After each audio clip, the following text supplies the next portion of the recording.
Creí que conocía al hombre para quien trabajé durante 8 años. Cada mañana le servía su café negro en la misma taza de porcelana blanca, ordenaba sus documentos sobre el escritorio de caoba y respondía sus llamadas con la misma frase de siempre, pero la madrugada del 15 de octubre, cuando lo vi por última vez, descubrí que había estado viviendo junto a un extraño.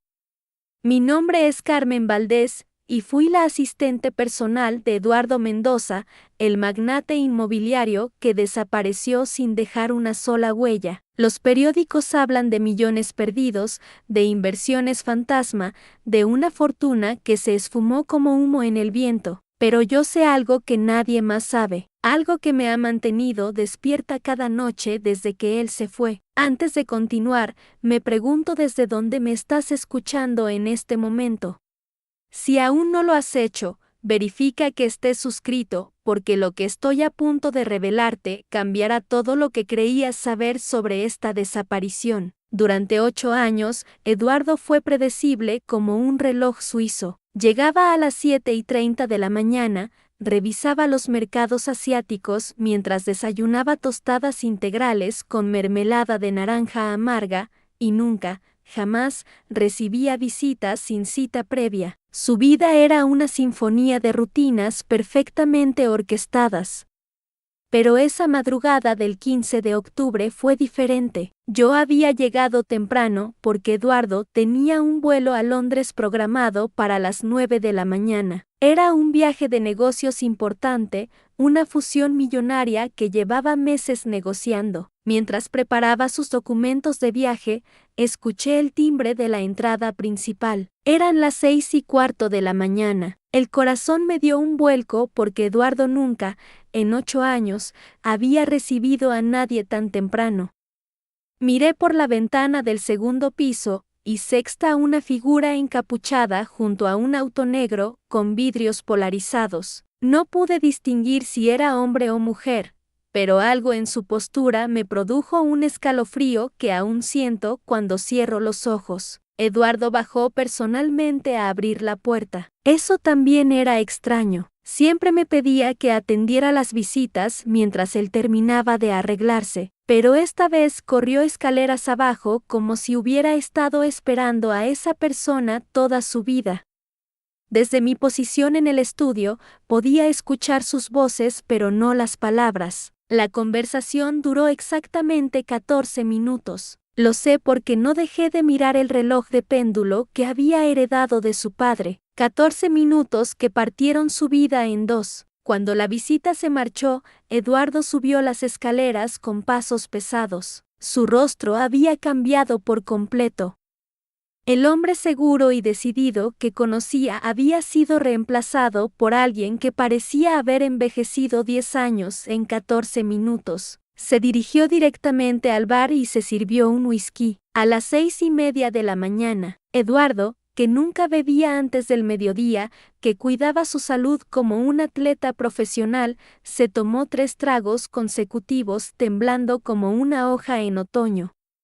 Intenté preguntarle si todo estaba bien, si necesitaba que cancelara el vuelo, pero me hizo un gesto con la mano pidiendo silencio. Entonces se dirigió a su escritorio y comenzó a hacer llamadas. Llamadas extrañas, nerviosas, a números que nunca había escuchado antes. La primera llamada duró 2 minutos. Solo pude escuchar fragmentos. Ya lo saben, tenemos que acelerar todo. No hay tiempo. Su voz sonaba áspera, desesperada. La segunda llamada fue aún más inquietante. Eduardo gritó algo sobre documentos que debían ser destruidos inmediatamente. Mencionó un nombre que se me quedó grabado para siempre, Victoria Santamaría. Nunca había oído ese nombre, en 8 años trabajando para él, pero fue la tercera llamada la que me heló la sangre. Eduardo habló en susurros, como si las paredes pudieran escucharlo. Dijo que el plan había sido comprometido y que necesitaba implementar el protocolo de emergencia. Mencionó una cuenta en las Islas Caimán y una dirección en Montevideo, que yo debía memorizar pero nunca escribir. Sin embargo, lo que realmente me aterrorizó no fueron sus palabras, sino lo que vino después. Eduardo colgó el teléfono y se quedó inmóvil durante varios minutos, mirando por la ventana hacia el jardín donde solía caminar cada tarde. Entonces se acercó a la caja fuerte oculta detrás del cuadro de Botero. Yo conocía esa caja fuerte, había visto la combinación cientos de veces, pero nunca había visto lo que Eduardo sacó de ella esa mañana. Era una carpeta roja con un sello que no pude identificar desde mi posición. Eduardo la abrió y estudió su contenido durante largo rato. Sus manos temblaban tanto que las páginas se agitaban como banderas en una tormenta. De repente, Eduardo levantó la vista y me descubrió observándolo. Por primera vez en 8 años, me miró con desconfianza, como si fuera una espía en lugar de su asistente más leal. Carmen, me dijo con voz ronca, necesito que hagas exactamente lo que te voy a pedir. Si algo me llegara a pasar, si no regreso de este viaje, quiero que busques esta dirección. Me extendió un papel con una dirección escrita a mano, calle Reconquista 457, apartamento 12 Vites, Montevideo. Debajo había un nombre, Victoria Santamaría. Eduardo me miró directamente a los ojos y pronunció las palabras que han perseguido mis sueños durante meses. Ella tiene las respuestas que necesitas. Pero Carmen, por tu propia seguridad, solo búscala si yo no regreso en una semana. Y cuando la encuentres, dile que Eduardo cumplió su parte del trato. No entendí qué trato, no entendí nada de lo que estaba pasando. Solo sabía que el hombre para quien había trabajado durante 8 años se estaba desmoronando frente a mis ojos. Eduardo tomó su maletín de viaje, el mismo maletín de cuero italiano que había usado en cientos de viajes de negocios, pero esta vez también guardó la carpeta roja. Me dio un abrazo, algo que nunca había hecho antes, y susurró en mi oído, perdóname por involucrarte en esto. Fueron las últimas palabras que le escuché decir. El auto llegó puntualmente a las 7:30 para llevarlo al aeropuerto. Desde la ventana vi cómo Eduardo subía al vehículo, pero antes de cerrar la puerta, miró hacia arriba, hacia donde yo estaba, y movió los labios formando una palabra que pude leer claramente, corre. Esa fue la última vez que vi a Eduardo Mendoza. Su avión despegó a las 9:15 de la mañana hacia Londres. Nunca llegó a su destino. Según los registros oficiales, Eduardo nunca abordó el vuelo de conexión en Madrid. Simplemente se desvaneció en el aeropuerto como si la tierra se lo hubiera tragado. Han pasado 4 meses desde entonces. 4 meses de investigaciones infructuosas, de preguntas sin respuesta, de noches en vela preguntándome si debería buscar a esa tal Victoria Santamaría en Montevideo. La primera humillación llegó 3 días después de la desaparición de Eduardo. Estaba comprando pan en la panadería de Doña Carmen, la misma donde había ido durante 8 años, llevando los encargos del señor. Cuando entré, las conversaciones se detuvieron. 5 mujeres que conocía de vista me miraron de esa manera, ya sabes cuál, esa mirada que te desnuda, que te juzga, que te convierte en culpable antes de siquiera abrir la boca. Buenos días, murmuré, pero solo doña Carmen respondió con un gesto seco de cabeza. Las otras siguieron observándome mientras yo pedía el pan integral que Eduardo siempre desayunaba, por costumbre, porque todavía no había procesado completamente que él ya no estaba. Fue entonces cuando escuché el susurro de la mujer del suéter verde.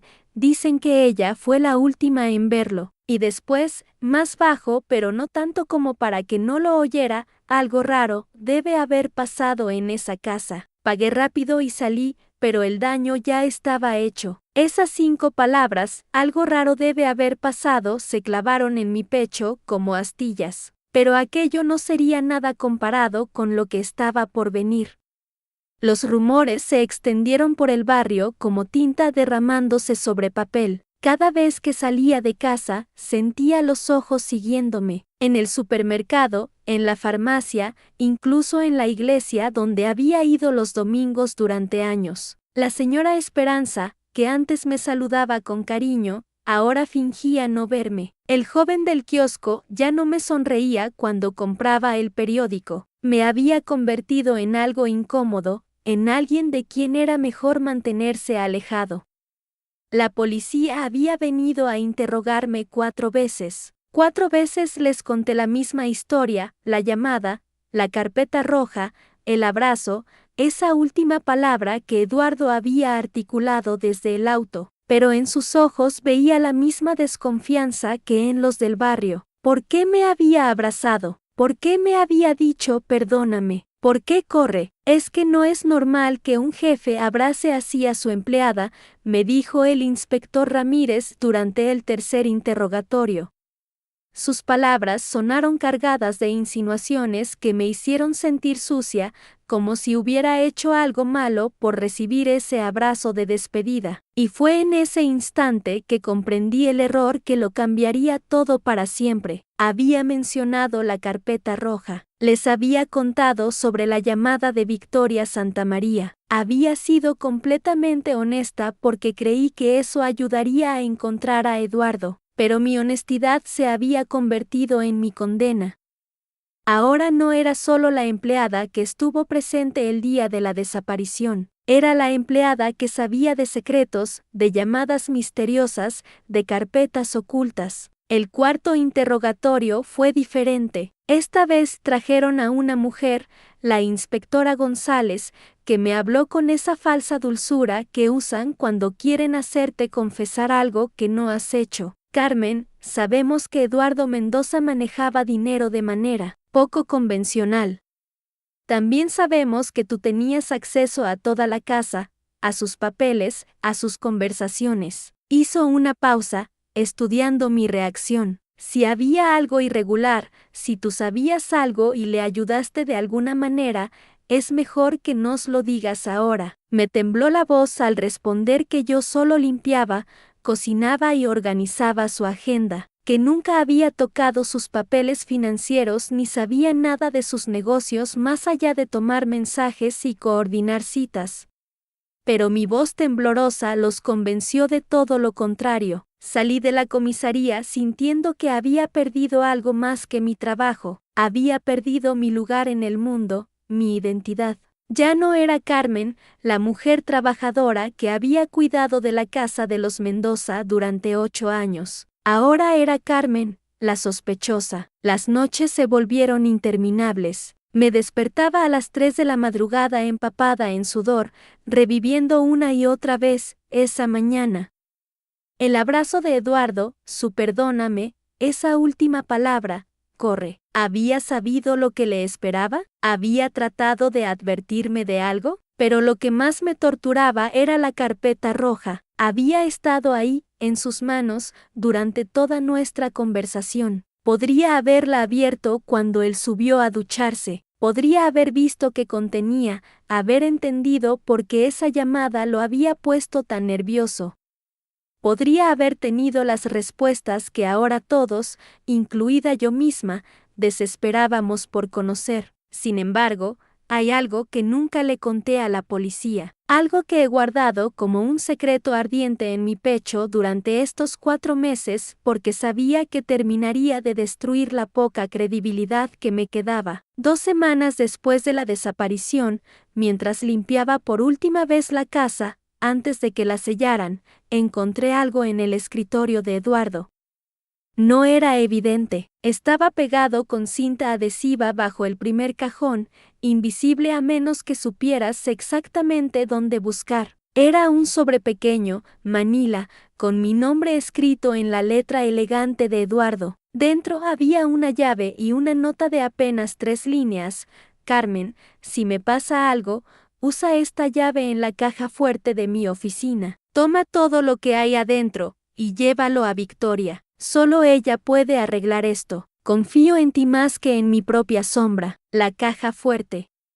Durante 8 años había pasado junto a ella miles de veces mientras limpiaba su oficina. Una caja fuerte pequeña, negra, que siempre pensé que contenía documentos importantes de sus negocios. Nunca me había preguntado qué habría dentro porque no era asunto mío, pero ahora, Durante una semana llevé esa llave en mi bolsillo como si fuera carbón ardiente. No podía dormir, no podía comer. Cada vez que veía a un policía en la calle, el corazón se me aceleraba.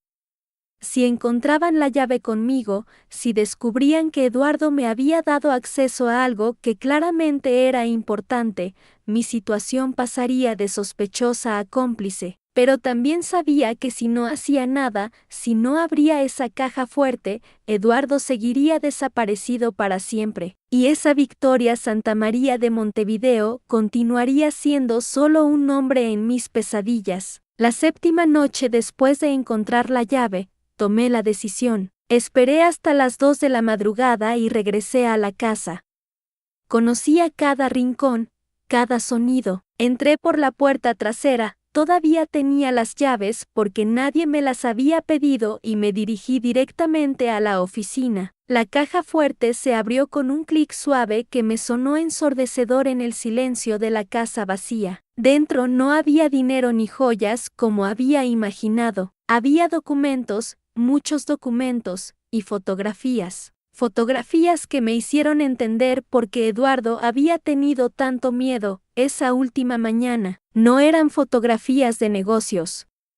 Eran fotografías de personas, de encuentros, de intercambios que claramente no deberían haber sido fotografiados. Reconocí algunos rostros. Políticos que había visto en las noticias, empresarios que habían visitado la casa, hombres y mujeres que sonreían a la cámara mientras intercambiaban sobres, documentos, apretones de manos que jamás debieron ser capturados. Mis manos temblaron mientras pasaba una fotografía tras otra. El corazón me latía tan fuerte que temí que alguien pudiera escucharlo desde la calle. Cada imagen era una pieza de un rompecabezas que comenzaba a formar una figura terrible. Eduardo no era solo el hombre silencioso y meticuloso que yo conocía. Era algo más, algo que me daba tanto miedo que preferí no ponerle nombre en ese momento. Pero fue cuando encontré la segunda carpeta que mi mundo se tambaleó completamente. Ahí estaba mi nombre, Carmen Rodríguez. Escrito en la letra perfecta de Eduardo, en una hoja que parecía haber sido tocada muchas veces. La fecha era de 3 meses atrás. Mis dedos se entumecieron mientras leía las líneas que describían mi rutina diaria con una precisión que me heló la sangre. Carmen llega todos los días, a las 7:30. Prepara café colombiano, nunca azúcar blanca, siempre mascabado. Lee el periódico mientras espera que baje. Revisa el correo a las 8:15, separa los sobres por importancia. Jamás pregunta, jamás curiosea. Es perfecta para lo que necesito. ¿Para lo que necesitaba? ¿De qué hablaba? Seguí leyendo y cada palabra era como un puñal. Eduardo había documentado mis conversaciones telefónicas, las personas que visitaba los fines de semana, incluso había una fotografía mía tomada desde lejos mientras compraba verduras en el mercado. Una fotografía que yo nunca supe que existía. El papel tenía la textura rugosa de quien lo había manipulado mucho. El olor a tinta vieja se mezclaba con el aroma a cedro de la caja fuerte. Todo en esa habitación parecía conspirar para marearme. Me senté en el suelo, con las piernas temblorosas, tratando de procesar lo que estaba viendo. Pero lo peor estaba por venir. Al fondo de la carpeta, casi oculta entre otros documentos, encontré una carta. Una carta que jamás había visto, pero que estaba dirigida a mí. Mi nombre estaba escrito en el sobre, con esa caligrafía que conocía tan bien. La fecha era del día anterior a su desaparición. Mis manos sudaron mientras la abría. El papel se sentía tan delicado que temí que se desintegrara entre mis dedos. La letra era la misma de siempre, pero las palabras cambiaron todo. Carmen, si estás leyendo esta carta, significa que algo me ha pasado. Significa que finalmente me encontraron, o que tuve que irme sin despedirme. Sé que trabajaste para mí durante 4 años creyendo que eras solo mi empleada doméstica. Pero la verdad es que fuiste mucho más que eso. Paré de leer. El silencio de la casa se volvió tan denso que podía tocarlo. Los sonidos de la calle parecían llegar desde otro mundo. Mi respiración se había vuelto irregular, como si el aire de esa habitación fuera más pesado que el del resto de la casa. Fuiste mi coartada perfecta, la mujer honesta que podía testificar sobre mi rutina, sobre mi carácter, sobre mis horarios. La persona que, sin saberlo, me proporcionó la credibilidad que necesitaba para caminar entre dos mundos. ¿Dos mundos? ¿Qué significaba eso? Pero también fuiste lo único real en mi vida de mentiras. Tu café por las mañanas, tu preocupación genuina cuando me veías cansado, la forma en que arreglabas las flores del jardín como si fuera tu propia casa. Todo eso me hizo recordar quién fui antes de convertirme en quien soy. Las lágrimas empezaron a caer sin que pudiera controlarlas.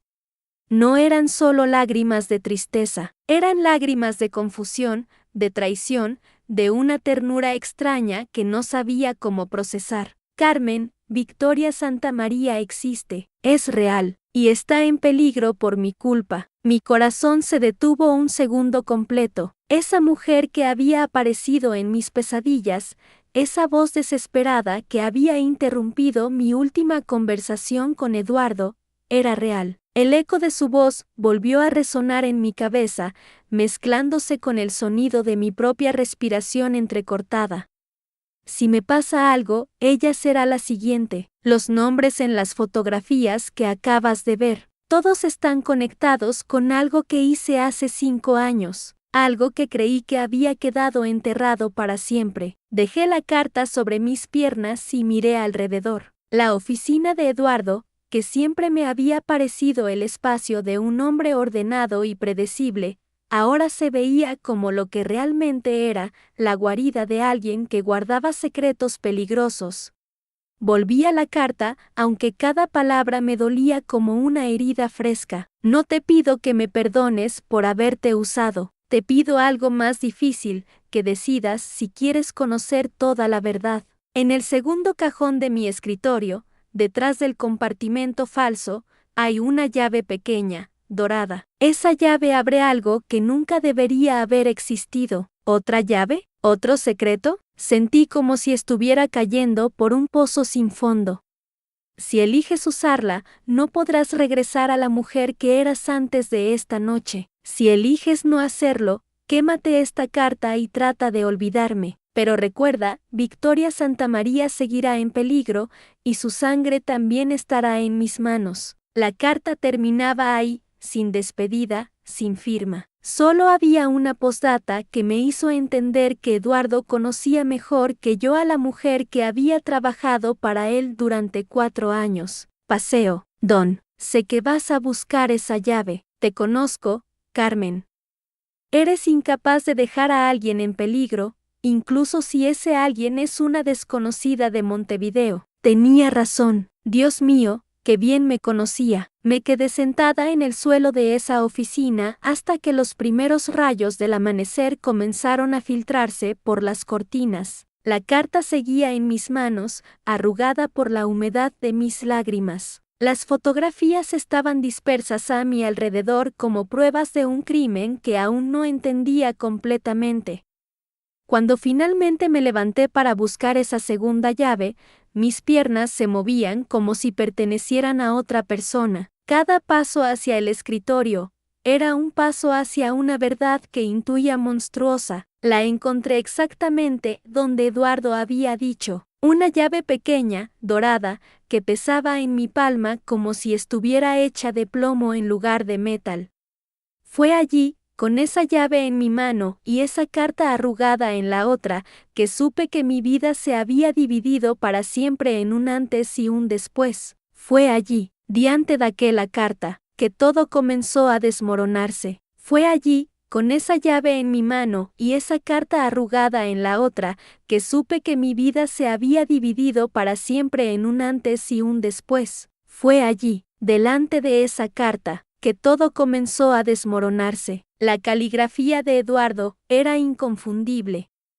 Esas letras inclinadas hacia la derecha, como si tuvieran prisa por llegar al final de cada palabra. Pero había algo más en ese papel amarillento que no conseguía identificar. Un temblor en los trazos. Una urgencia que jamás había visto en sus escritos anteriores. Carmen, si estás leyendo esto, significa que ya no hay tiempo para explicaciones suaves. La segunda llave abre el cajón inferior del armario de caoba. Lo que encontrarás allí. Perdóname por no habértelo dicho antes. El armario de caoba, por supuesto, ese mueble imperial que Eduardo había traído de su último viaje a Buenos Aires, el que siempre mantenía cerrado y del cual jamás hablaba. ¿Cuántas veces lo había limpiado por fuera, pasando el paño con cuidado sobre esa madera oscura que parecía absorber la luz de la habitación? Mis pasos resonaron contra el suelo de mármol mientras me dirigía hacia él. El sonido se multiplicaba en ecos, como si la casa entera estuviera susurrando mi nombre. Carmen. Carmen. El viento nocturno golpeaba las ventanas con una insistencia que me erizaba la piel. La llave encajó perfectamente. El cajón se deslizó hacia afuera con un gemido sordo, como si hubiera estado esperando este momento durante años. Y entonces lo vi. Fotografías. Decenas de fotografías en blanco y negro, todas del mismo lugar. El aeropuerto. Pero no el aeropuerto como yo lo recordaba aquella tarde de marzo cuando acompañé a Eduardo a su vuelo a São Paulo. Estas fotografías mostraban otra cosa. En la primera imagen, pude reconocer la sala de espera principal, pero había algo extraño en las sombras, algo que no debería estar ahí. Una figura de pie junto a la ventana, observando. En la segunda fotografía, la misma figura aparecía más cerca de los mostradores de información. Y en la tercera, mi respiración se cortó. En la tercera fotografía, esa figura tenía mi rostro, pero yo no recordaba haber posado para ninguna fotografía ese día.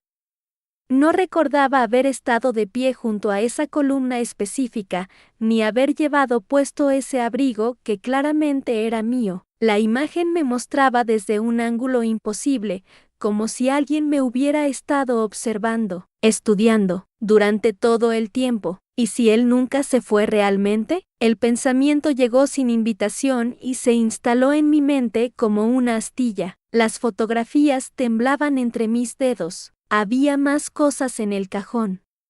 Un telegrama fechado 2 días después de su supuesta partida, operación completada. Carmen no sospecha nada, aguardando instrucciones. E.M. Eduardo Mendoza, sus iniciales. Pero si Eduardo había enviado ese telegrama 2 días después de irse, ¿desde dónde lo había enviado? ¿Y por qué hablaba de mí como si fuera parte de algún plan? El reloj de la torre marcó la medianoche, ese mismo sonido metálico y profundo que había escuchado cada noche durante los últimos 6 meses. Siempre a la medianoche exacta, pero ahora, por primera vez, presté atención real a algo que debería haber notado antes. El reloj de la torre había sido reparado 3 días después de la partida de Eduardo. Durante años, ese reloj había estado detenido. A veces pienso que todos en ese aeropuerto sabían la verdad, menos yo. El recuerdo de aquella tarde comenzó a desdibujarse en mi mente, como si los detalles se estuvieran reorganizando solos. La empleada del mostrador que evitó mirar a Eduardo directamente, el oficial de seguridad que no se estudió con demasiada atención, el hombre del sombrero gris, que apareció en 3 lugares distintos del aeropuerto durante nuestra espera. Y luego estaba esa conversación. La conversación que Eduardo mantuvo en voz baja con alguien por teléfono mientras yo fingía leer una revista. No logré escuchar las palabras completas, solo fragmentos que flotaron hasta mí como hojas en el viento. Después de medianoche, ella no puede saberlo, el plan funcionará solo si. En ese momento pensé que hablaba de negocios. Eduardo siempre hablaba de negocios, pero ahora, con estas fotografías esparcidas sobre el escritorio como piezas de un rompecabezas macabro, esas palabras adquirían un significado completamente diferente. Busqué más profundo en el cajón, mis dedos encontraron algo frío y metálico, un pequeño dispositivo que no reconocí de inmediato. Solo cuando lo saqué a la luz pude ver lo que era, un micrófono, un pequeño micrófono de los que se usan para grabaciones clandestinas. Y entonces, como si el universo hubiera decidido que ya era hora de que enfrentara la verdad completa, escuché algo que hizo que mi sangre se congelara. Pasos conocidos subiendo las escaleras. El mismo ritmo pausado, la misma cadencia que había escuchado durante 15 años cada noche cuando Eduardo regresaba a casa.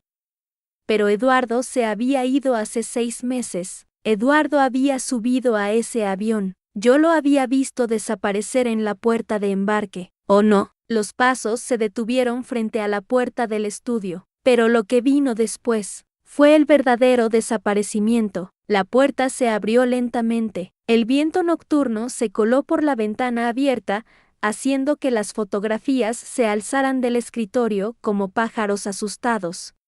El farol de la calle parpadeaba a través de la niebla, creando sombras danzantes en las paredes. Y entonces lo vi. Eduardo estaba allí, en el umbral, exactamente como lo recordaba. El mismo traje gris, la misma corbata azul marino, el mismo bigote perfectamente recortado. Pero había algo en sus ojos que jamás había visto antes. Una frialdad que me atravesó como una daga de hielo. «Hola, Carmen», dijo con una voz que era suya y no era suya al mismo tiempo. «Veo que finalmente encontraste las llaves». Mi voz salió como un susurro quebrado. «Eduardo, pero tú, el avión». «El avión aterrizó en São Paulo perfectamente», respondió, cerrando la puerta detrás de él. «Pero yo nunca estuve en él». Las fotografías cayeron de mis manos como hojas muertas. Y entonces él dijo algo que yo jamás conseguí esquecer, algo que cambió todo lo que creía saber sobre los últimos 15 años de mi vida. Pero esas palabras que vinieron después, susurradas en la penumbra de esa habitación que súbitamente se había vuelto demasiado pequeña, demasiado fría. A veces el silencio es más aterrador que cualquier confesión. Las fotografías cayeron de mis manos como hojas muertas. Y entonces él dijo algo que yo jamás conseguí olvidar. Serena, pero con la voz temblorosa me quedé allí, parada en medio de esa habitación que de repente se había vuelto demasiado pequeña, demasiado fría.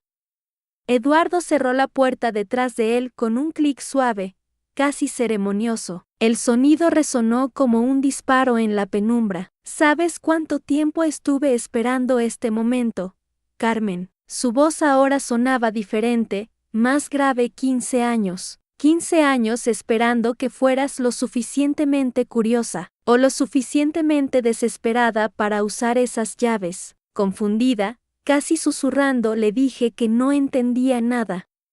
Que había recibido la notificación del seguro, que creía que había muerto en ese avión a São Paulo. Mis palabras salían entrecortadas, como si el aire de la habitación se hubiera vuelto demasiado espeso. Eduardo se acercó lentamente al escritorio. Sus pasos resonaban contra el suelo de madera con una precisión calculada. Frío, deliberado, el avión aterrizó perfectamente. Los pasajeros llegaron sanos y salvos a sus destinos. Hizo una pausa, recogió una de las fotografías que habían caído.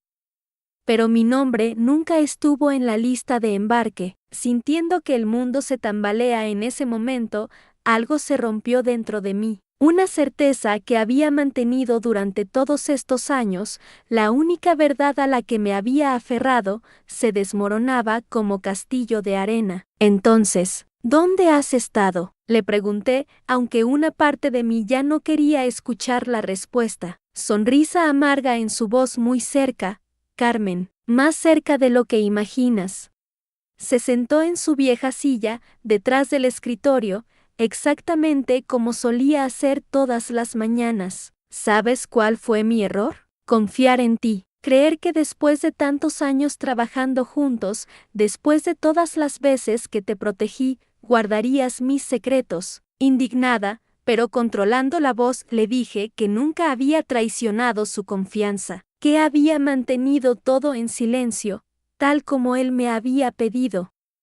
Que incluso cuando los investigadores vinieron con sus preguntas, yo no dije nada sobre las llamadas nocturnas, sobre los visitantes extraños, sobre los documentos que él quemaba en la chimenea cada viernes. ¿Los investigadores? Su expresión cambió, algo parpadeó en sus ojos. ¿Qué investigadores? Carmen. Dándome cuenta de que había dicho demasiado fue entonces cuando comprendí mi error. Durante todos estos años había asumido que él sabía sobre la investigación, que sabía sobre las preguntas, sobre la gente que había estado buscándolo. Después de tu desaparición, le expliqué cautelosamente, vinieron hombres preguntando por ti. Querían saber sobre tus negocios, sobre las cuentas en el extranjero, sobre Valeria Mendoza. El nombre cayó entre nosotros como una bomba. El rostro de Eduardo se descompuso. Por primera vez desde que había aparecido en esa puerta, sexta miedo real en sus ojos. ¿Mencionaron a Valeria? Con una calma que no sentía, tenían fotografías, Eduardo, documentos. Sabían sobre los pagos mensuales, sobre el apartamento en Recoleta. Sabían sobre el niño. Su máscara finalmente se resquebrajó, se levantó bruscamente, caminando hacia la ventana. La niebla seguía espesa afuera, convirtiendo el mundo en una mancha gris e imprecisa. Jamás debieron saber sobre él, murmuró, más para sí mismo que para mí. Todo estaba perfectamente planeado. La desaparición, el seguro, el nuevo nombre, todo para protegerlos. Sintiendo que las piezas empezaban a encajar, los hombres que vinieron a preguntar, no eran investigadores de seguros, ¿verdad? Eduardo se giró hacia mí, y en su mirada vi algo que me heló la sangre. No era solo miedo, era terror puro. Carmen, necesito que entiendas algo. En todos estos años que trabajaste para mí, hubo cosas, decisiones que tuve que tomar para proteger el negocio. Algunas de esas decisiones involucraron a gente muy peligrosa, gente que no perdona las deudas. Mi voz apenas un hilo. ¿Qué tipo de deudas? El tipo de deudas que se pagan con sangre, respondió, acercándose nuevamente al escritorio. Cuando me di cuenta de que me habían encontrado, que sabían sobre Valeria y el niño, tuve que desaparecer. Era la única manera de mantenerlos a salvo. Una realización terrible empezó a formarse, pero si fingiste tu muerte, si te escondiste todos estos años, ¿por qué regresas ahora? ¿Por qué arriesgarte? La sonrisa que apareció en su rostro fue la cosa más aterradora que había visto en mi vida. Porque, querida Carmen, resulta que los investigadores que mencionaste acaban de encontrar el cuerpo. El mundo se detuvo. ¿Qué cuerpo? El cuerpo que se suponía que era mío. El hombre que murió en mi lugar aquella noche, antes de que yo tomara el vuelo que nunca tomé. Alguien habló, Carmen.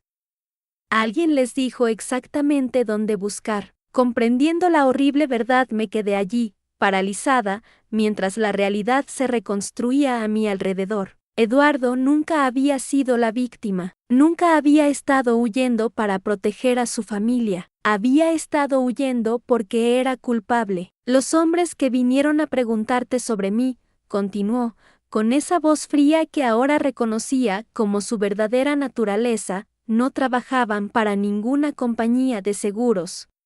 Trabajaban para las familias de las personas que maté. Con un hilo de voz, no. Y ahora que encontraron el cuerpo, saben que sigo vivo, lo que significa que van a venir por mí, y por cualquiera que me haya ayudado a desaparecer. El pánico se apoderó de mí, yo no sabía nada. Nunca te ayudé, Alto, pero guardaste mis secretos. ¿No es así? Mantuviste silencio sobre las llamadas, los visitantes, los documentos quemados. A los ojos de ellos, eres mi cómplice. Desesperada entendí entonces por qué había regresado. No era nostalgia, no era amor por los viejos tiempos, era supervivencia pura. ¿Qué quieres de mí, Eduardo? Su sonrisa se volvió aún más fría, lo mismo que siempre quise. Carmen, tu lealtad, tu silencio, y ahora, tu vida, si es necesario. El farol de la calle parpadeó una vez más, y en ese breve momento de oscuridad, sexta la verdad completa reflejada en sus ojos. Eduardo no había venido a explicarse. Había venido a asegurarse de que yo nunca pudiera contar lo que sabía. Con la voz quebrada pero firme, y fue en aquel instante cuando entendí que no había venido a buscar refugio, había venido a silenciarme para siempre. Respirando profundo, con una calma extraña apoderándose de mí, pero algo cambió dentro de mí en ese momento. Quizás fue el parpadeo de aquel farol, como si el universo me estuviera dando una última oportunidad de elegir quién quería ser. O tal vez fue el peso de todos esos años cargando secretos que nunca fueron míos. Eduardo, con voz serena, ¿sabes what pasa cuando uno guarda silencio durante tanto tiempo? Aprende a escuchar, especialmente a su propia conciencia. Vi cómo su expresión cambió ligeramente. No esperaba resistencia. Durante años había contado con mi miedo, con mi dependencia, con esa lealtad ciega que él había confundido con amor. Las familias de esas personas merecen saber la verdad, Eduardo. Y yo merezco vivir sin cargar el peso de tus crímenes. Con determinación creciente, metí la mano en el bolsillo de mi chaqueta y saqué algo que había llevado conmigo durante 3 años, una pequeña grabadora digital, la misma que había usado para documentar las instrucciones de vuelo, y que había estado funcionando aquella noche cuando él hizo esas llamadas. Durante todo este tiempo pensé que era mi deber protegerte, que el silencio era sinónimo de lealtad. Pausa, mirándolo directamente, pero el verdadero silencio es el de las víctimas que ya no pueden hablar. Eduardo retrocedió un paso, sus ojos fijos en el pequeño dispositivo. Carmen, no sabes lo que estás haciendo. Si entrego esto, finalmente podré dormir en paz. Con una serenidad que me sorprendió a mí misma, y fue entonces cuando comprendí algo hermoso y liberador. El miedo que había vivido estos años no era miedo a Eduardo. Era miedo a decepcionar a la persona que había sido antes de conocerlo. Era miedo a aceptar que había estado viviendo una mentira. Pero esa noche, bajo la luz intermitente del farol, encontré el valor que había estado buscando durante tanto tiempo. ¿Sabes qué es lo más triste de todo, Eduardo? Que realmente creí que me amabas, y durante años permití que ese amor imaginario me impidiera ver la verdad. Respirando profundo, sintiendo como si me quitara un peso de los hombros, activé la grabadora y su voz comenzó a salir clara y distinta. Las transferencias ya están hechas. Nadie va a encontrar los cuerpos, y si lo hacen, yo ya estaré lejos. El accidente del avión será perfecto para desaparecer. La cara de Eduardo se descompuso. Ya no quedaba rastro del hombre encantador que había conocido. Solo un criminal desesperado. Esto lo cambió todo, Carmen, tu vida, la mía. Mi vida cambió hace 3 años, Eduardo, solo que hoy, por fin decidí tomarla de vuelta. Con una paz profunda inundando mi voz caminé hacia él, extendí la grabadora y, para su sorpresa, se la puse en las manos. Esta es tu última oportunidad de hacer lo correcto, entregarte tú mismo, dar la cara por lo que hiciste. Conceder a esas familias el derecho de saber qué pasó con sus seres queridos. Eduardo miró el dispositivo como si fuera una serpiente venenosa. ¿Y si me niego? Sonriendo con una tranquilidad que no había sentido en años, entonces sabrás que ya no tienes poder sobre mí, y que mañana por la mañana, esta grabación estará en manos de las autoridades. Y de esas familias que mencionaste. El silencio se extendió entre nosotros como un abismo. Podía ver la batalla internal que se libraba en sus ojos, el cálculo frío del asesino contra los últimos vestigios de humanidad que mig quedara en él. Has cambiado, Carmen. No, Eduardo. Finalmente he vuelto a ser quien era antes de conocerte. Con una dulzura inesperada el amor no desaparece, ¿sabes? Solo cambia de forma, y mi forma de amarte ahora es dejarte ir, dejarte enfrentar las consecuencias de tus actos. porque esa es la única forma en que ambos podemos encontrar paz. Vi cómo sus hombros se desplomaron. El wake de 3 años de huida, de culpa, de paranoia, fin allí parecía alcanzarlo. ¿Y tú? ¿Qué va a pasar contigo? Respirando el aire nocturno que Suddenly parecía más puro, voy a vivir, realmente vivir, sin miedo, without secrets, sin cargas que no me corresponden. Pausa, a veces perder. Es la única forma de encontrarse. Eduardo negó con la cabeza, como si Steele no pudiera creer que la Carmen sumisa y silenciosa que había conocido se hubiera transformado en esta mujer decidida y valiente. Nunca pensé que tendrías el valor. Yo tampoco, con una sonrisa genuina, pero resulta que el valor no es la ausencia de miedo, Eduardo, es hacer lo correcto a pesar del miedo. Lo sexta alejarse aquella noche, walking hacia su auto con pasos pesados, arrastrando no solo la grabadora, sino el peso de todas sus acciones. No supe en tal momento si elegiría entregarse o continuar huyendo. Bat, por primera vez en 3 años, eso ya no es mi responsabilidad. Con una serenidad profunda, 3 días después, las noticias reportaron que Eduardo Martínez se había entregado voluntariamente a las autoridades, confesando su participación en el asesinato de 5 personas y proporcionando información crucial para resolver casos que habían permanecido abiertos durante años. Las familias Finallí tuvieron respuestas, y yo desperté una mañana y me di cuenta de que el sol se sentía diferente sobre mi piel, más warm, más real, más mío.